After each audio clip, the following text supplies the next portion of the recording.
Traders point அன்பர்களுக்கு சிறப்பு வணக்கம். நம்ம இங்க பேசக்கூடியது எல்லாத்தையுமே தகவலா மாத்திரமே பார்க்கப்படணும். இது நடக்கும், இது நடக்காதுன்னு சொல்லிட்டு நம்ம எந்த கருத்தையும் வலியுறுத்துறது கிடையாது. இது யாருக்கும் முதலீடு சம்மந்தமா கொடுக்கப்படும் ஆலோசனையும் கிடையாது. பங்குகள வாங்கவோ, விற்கவோ நம்ம எந்த ஆலோசனையும் கொடுக்கப்படுறதில்ல. எல்லா தொழில்லயும் ரிஸ்க் இருக்கும். ரிஸ்க்க புரிஞ்சுட்டு எச்சரிக்கையோட தொழில் செய்யும்போது எல்லாமே நல்லாருக்கும். நம்மள ஆதரிக்கிற அனைத்து நல்ல உள்ளங்களுக்கும் நன்றி. வாழ்க வளமுடன். நண்பர்களே, நம்ம பட்ஜெட்ட பத்தின டிஸ்கஷன், அதோட இம்பேக்ட்ட பத்தி நம்ம பார்ப்போம். என்ன நடந்திருக்குங்கிறத மாத்திரம் பார்க்குறோம்.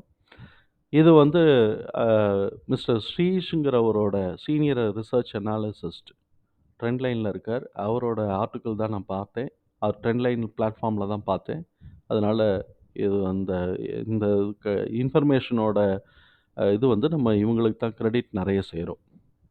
இப்ப இந்த பட்ஜெட் நம்ம பார்த்தோம்னு வச்சுக்குவோமே, எப்போதுமே நமக்கு எந்தெந்த ஸ்டாக்ஸ்லாம் ஏறும் அப்படின்னு சொன்னா, கவர்மெண்ட்டோடைய சப்போர்ட் எப்படி இருக்கோ, அந்த ஸ்கீம்க்கு ஏத்த மாரி பட்ஜெட் அந்த ஸ்டாக்ஸ்லாம் மேலே ஏறும். எப்படி ஒண்ணு அலோகேஷன்ஸ், அதாவது டெவலப்மென்ட், கேப்பிட்டல் எக்ஸ்பெண்டிச்சர் அண்ட் டெவலப்மென்ட்க்கு பண்ணும்போது, அதுக்கு ரிலேட்டடான ஸ்டாக்ஸ் ஏறும். அதுக்கப்புறம் ஸ்கீம்ஸ் ஏதாவது போட்டாங்க அப்படின்னு சொன்னா, அனவுன்ஸ் பண்ணாங்கன்னா, அதுக்குண்டான ஸ்டாக்ஸ் ஏறும். அந்த இண்டஸ்ட்ரி கம்பெனிஸ்க்கு உண்டானது. எந்த கம்பெனிக்கு சப்சிடீஸ் அண்ட் இன்சென்டிவ்ஸ் குடுக்குறாங்க, பெர்மிஷன் குடுக்குறாங்க, எக்ஸ்பான்ஷன் பெர்மிஷன் குடுக்குறாங்க. அந்த மாரிலாம் வந்ததுன்னா, அந்த ஸ்டாக்ஸ்லாம் ஏறும். ஸோ, அப்ப அந்த வகையில நம்ம பார்த்தோம்னாக்க, ரயில்வேஸுக்கு ரூ. 2,52,000 கோடி வந்திருக்கு. இது +5. அதே மாதிரி இது இவங்களுக்கு ஹைவேஸ்க்கு 2,72,000 அ கோ கோடி குடுத்துருக்கு. +229 இருக்கு. டிஃபென்ஸு 1.72 இருக்கு. இதில தான் சேலரி அடங்கும். அதுக்கு மிச்சம் போக அவங்க இது வாங்கணும். ஆர்ம்ஸ் வாங்கிக்கணும். அப்புறம் அட்டாமிக் எனர்ஜிக்கு குறைச்சிருக்கிறாங்க. டெலிகம்யூனிகேஷனுக்கு ஏத்தியிருக்கிறாங்க. ரூ. 84,500 கோடி ரூபாய்க்கா வந்திருக்கு. அ இது ஸ்டேட்டோட பங்கு. அதுக்கப்புறம் ஹவுசிங் அண்ட் அர்பன், இது அஃபேர்ஸ், இது சோஷியல் வெல்ஃபேர். ஸோ, இப்ப இந்த அளவுக்கு தான் ஏறியிருக்கு. இப்ப இது டெஃபிசிட் என்ன வந்திருக்குன்னு பார்ப்போம். நல்லா குறைச்சுக்கிட்டே வந்தாங்க. 2014லேருந்து 2019 வரைக்கும் டெஃபிசிட்ட குறைச்சுக்கிட்டே வந்தாங்க. கொரோனா எல்லாத்தையும் ஏத்தி விட்டுருச்சு. இப்போ 5.8க்கு குறைச்சு இந்த பட்ஜெட்ல கொணர்ந்திருக்கிறாங்க. இதெல்லாம் ஃபர்தர் டார்கெட். டெஃபிசிட் குறைய குறைய தான் நம்ம வெளியில கடன் வாங்குறது, கண்ட்ரி வெளியில கடன் வாங்குறது கம்மியாகும். உள்நாட்டுக்குள்ளேயே இருக்கக்கூடிய பேங்க் கடன் வாங்கும்போது நமக்கு ஃபாரெக்ஸ், அது தேவை கம்மியாகும். அதுக்கு பிறகு அந்த வட்டி நம்ம வெளிநாட்டுக்கு குடுக்குறோம். அது உள்நாட்ல இருக்கக்கூடிய பயனாளிகளே கிடைக்கும்போது டபுள் பெனிஃபிட் தான். இதில எந்தெந்த செக்டார்ஸுக்கு எல்லாத்துக்கும் என்னென்ன மாரிலாம் பட்ஜெட் பண்ணியிருக்கிறாங்கன்னு பார்ப்போம்.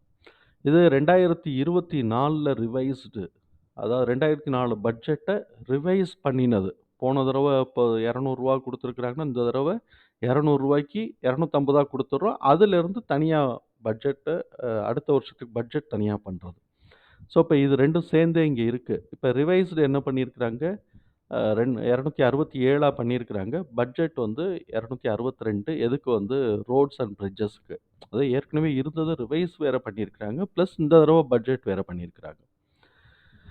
ஃபுட் அண்ட் பப்ளிகேஷன்ஸ், ப இது ப ப பப்ளி பப்ளிக் டிஸ்ட்ரிபியூஷனுக்கு 212 ஆயிருக்கு ரிவைஸ்டு. அதுக்கப்புறம் பட்ஜெட், இந்த வருஷம் பட்ஜெட் 225. இப்ப இந்த வருஷம் பட்ஜெட்லயே பார்த்தீங்கன்னா, டிஃபென்ஸுக்கு கூடியிருக்கு. அப்புறம் ஃபெர்டிலைசர்ஸ்க்கு போன வருஷம் போட்ட பட்ஜெட்ட ரிவைஸ் பண்ணி கூட்டியிருக்கிறாங்க. இந்த வருஷத்துக்கு தனியா ஒரு பட்ஜெட் பண்ணியிருக்கிறாங்க. அப்போ போன ஃபெர்டிலைசர் இண்டஸ்ட்ரீஸ்க்குலாம் பெனிஃபிட் தான்.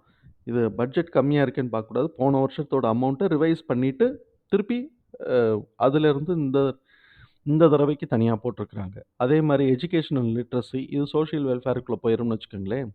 இதுவும் social welfare, agricultural and farmer வெல்ஃபேருக்கு சோசியல் வெல்ஃபேர்க்குள்ள போயிரும். டெலிகாம் பாருங்க. போன வருஷம் போட்டது ரிவைஸும் பண்ணியிருக்கிறாங்க. இந்த வருஷம் 111 மேலேயும் ஏறியிருக்கு. அதுக்கப்புறம் ஹவுசிங், இது சோசியல் பெனிஃபிட்குள்ள போயிரும். பெட்ரோலியம் அண்ட் நேச்சுரல் கேஸ்க்கு பாருங்களேன், ரிவைஸ் பண்ணினத காட்டிலும் கூட போயிருக்கு. 15%. எலக்ட்ரானிக்ஸ் அண்ட் ஐடி ரிவைஸ் பண்ணினதுக்கு பிறகு 7% கூட வந்திருக்கு. ரெனியூவபிள் எனர்ஜிக்கு ரிவைஸ் பண்ணதுக்கு பிறகு 5% கூட வந்திருக்கு. இதுக்கு ஏன் கூட ஒதுக்கலைன்னு எனக்கு தெரியல. 2030 டார்கெட், 70 டார்கெட்ட வச்சுட்டு கம்மியா ஒதுக்கியிருக்கிறாங்க. ஒருவேளை இன்ஃப்ராஸ்ட்ரக்சர்க்காக வரும். அதுக்கப்புறம் ஃபார்மா இண்டஸ்ட்ரீஸ்க்கு வந்து 2.7 அண்ட் 4.1. ஸோ இப்போ ஆட்டோ செக்டாருக்கும் இன்க்ரீஸ் ஆயிருக்கு. அதனால இந்த செக்டார்ஸ்க்கு எல்லாத்துக்கும் பெனிஃபிட் இருக்குங்கிறதுல மறுக்க முடியாது. இந்த ஆட்டோ செக்டார் பார்த்தோம்னாக்க, நிஃப்டி ஆட்டோ போஸ்ட் பட்ஜெட் வந்து பார்த்தோம்னா 3% ஏறியிருக்கு. இதில டாடா மோட்டார்ஸ் மாத்திரம் 7% ஏறிட்டான்.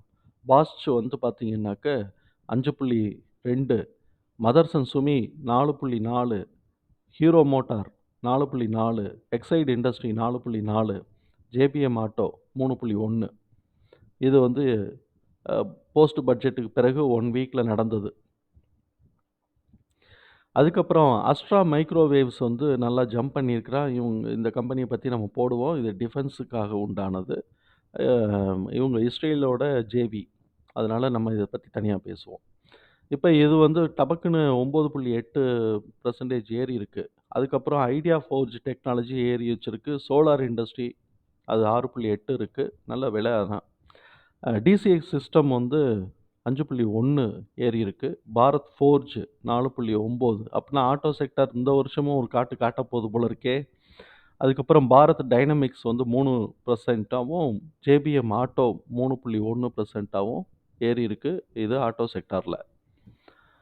அதுக்கப்புறம் ஆயில் மார்க்கெட்டிங் கம்பெனிஸ் வந்து என்னென்னலாம் வந்திருக்குன்னா, எனர்ஜி செக்டார் வந்து 4.9 ஏறி இருக்கு. அதுல ஐஓசிஎல் தான் டாப்பு. அப்புறம் பாரத் பெட்ரோலியம் பிபிசி டாப்பா இருக்கான். ஹிந்துஸ்தான் பெட்ரோலியம் ஹெச்பிசிஎல்லும் வந்து 15% ஏறி இருக்கான். ஓஎன்ஜிசி 10%, கோல் இண்டியா 10%, பவர் கிரிட்டுக்கு 3% போஸ்ட் பட்ஜெட் வந்து ஏறி இருக்கு. இதில எம்எஃப் ஹோல்டிங், எஃப்ஐ ஹோல்டிங்கோட சேஞ்சஸ் பார்ப்போம் சில கம்பெனிஸ்க்கு. இப்ப இது வந்து மேன்கைண்ட் ஃபார்மால வந்து எம்எஃப் ஹோல்டிங் இன்க்ரீஸ் ஆயிருக்கு. அதே மாரி இவங்க எஃப்ஐஎஸ் ஹோல்டிங்கும் இன்க்ரீஸ் ஆயிருக்கு. எவ்வளோ இன்க்ரீஸ் ஆயிருக்குங்கிறத நம்ம பிறகு அடுத்த ஸ்லைட்ல பார்ப்போம். அதே மாரி அ இனோக்ஸ் விண்டுக்கும் இன்க்ரீஸ் ஆயிருக்கு. இனோக்ஸ் விண்டுக்கு எஃப்ஐஎஸ் ஒரேதிரியா மேல ஏத்திட்டாய்ங்க 6%. போன தடவ கூட இல்லாம இருந்திருக்கு. இந்த தடவ ஒரேதிரியா ஏத்திருக்கிறாய்ங்க இந்த டிசம்பர் மாசத்துக்கு மாத்திரம் வச்சு. அதுக்கப்புறம் லூபினுக்கு இன்க்ரீஸ் ஆயிருக்கு. லூபின் வந்து இந்த இடத்துல கொஞ்சம் கம்மி தான். 1.1 தான் வந்திருக்கு. கேபிஐ கிரீனுக்கு எம்எஃப் கொஞ்சம் இன்க்ரீஸ் பண்ணியிருக்கிறாங்க. பட் இது ஆல்ரெடி ஹை பிரைஸ்க்கு வந்துருச்சு. பார்த்துக்கலாம். ப்ரிகால்க்கு வந்து எஃப்ஐஎஸ் வந்து மேல ஏத்தி வச்சிருக்கிறாய்ங்க. அதே மாரி அமி ஆர்கானிக்ஸ் அதுக்கும் வந்து எஃப்ஐஎஸ் மேல ஏத்தி வச்சிருக்கிறான். ஸோ, இப்ப எஃப்ஐஎஸ் வந்து எம்எஃப்ப காட்டிலும் கூட எடுத்திருக்கக்கூடிய கம்பெனிஸ் வந்து 3 இருக்கு. கிட்டத்தட்ட 3. கேபிஐ கிரீனுக்கு கொஞ்சம் அட்வான்டேஜ். சரி, ஒவ்வொரு கம்பெனியும் என்னென்ன வந்திருக்குன்னு பார்ப்போம். இனாக்ஸ் விண்டுக்கு வந்து பார்த்தோம்னா 6.1 இந்த குவார்ட்டர்ல மாத்திரம் சேஞ்ச் ஆயிருக்கிறது.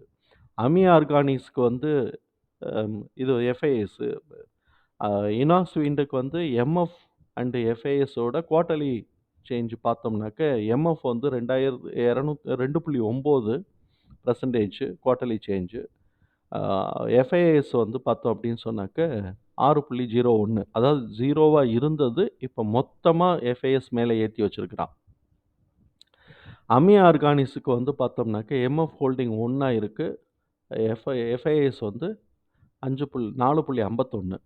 மேன்கைண்ட் ஃபார்மா 3.65 எம்எஃப் எடுத்திருக்கிறாங்க. ஏத்தியிருக்கிறாங்க. எஃப்ஐஎஸ் ஹோல்டிங் வந்து 2.56 ஏத்தியிருக்கிறாங்க. ப்ரிகால் 1.41, 2.54. கேபிஐ கிரீன் 1.6, 1.72 இதுவரைக்கும் ஈக்குவல் ஆயிருச்சு. டிசிஎக்ஸ் சிஸ்டம் வந்து எம்எஃப் வந்து 0.07 தான் ஏத்தியிருக்கிறாங்க. எஃப்ஐஎஸ் வந்து பார்த்தோம் அப்படின்னு சொன்னாக்க 0.28 ஏத்தியிருக்கிறாங்க. இப்படியே பார்த்தோம் அப்படின்னு சொன்னோம்னாக்க, அ க எவ்வளோ பெர்சன்டேஜ்னா இன்னுமே வந்து கொஞ்சம் கம்மி தான். சிக்னிஃபிகன்ட்டா இருக்கிறத மாத்திரம் சொல்லுவோம்.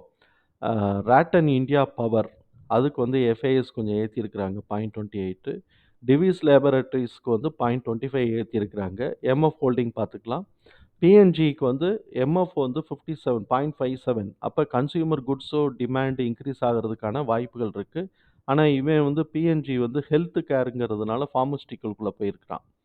இப்ப எ எம்எஃப் வந்து 0.57ம், எஃப்ஐஎஸ் வந்து 0.22ம் ஏத்தியிருக்கிறாங்க. ஃபைசருக்கு ஏத்தியிருக்கிறாங்க.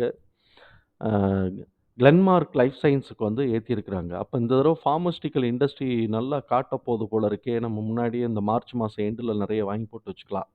எவ்வளோ பணம் ஒதுக்க முடியுமோ ஒதுக்கி வாங்கிக்க வேண்டியதான்.